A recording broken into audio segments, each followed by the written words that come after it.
If you have PKD, listen up. The National Kidney Foundation just released their official guidelines for the management of people with PKD. There's some really, really exciting stuff in here, so definitely listen up.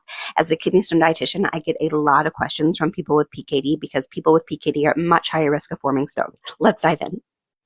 The first recommendation I want to call out is that they say that people with PKD should eat a healthy diet.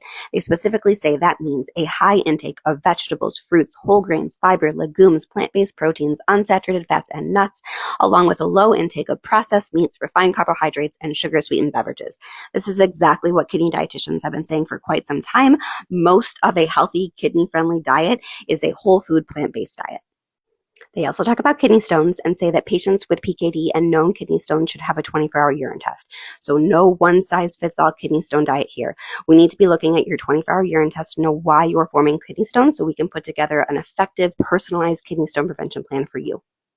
They also say that ketogenic diets should not be implemented in people with ADPKD without further evidence from controlled clinical trials.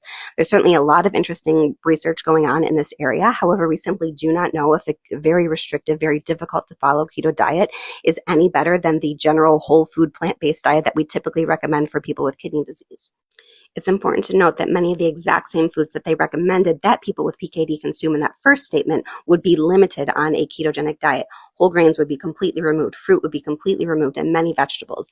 And so this ketogenic diet is in direct contradiction of what is recommended for patients with PKD.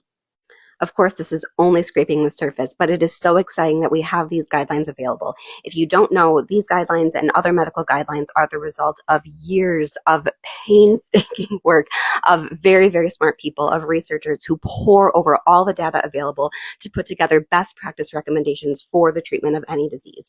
And so this is a really, really exciting time for the PKD community that we have these updated guidelines for PKD treatment specifically.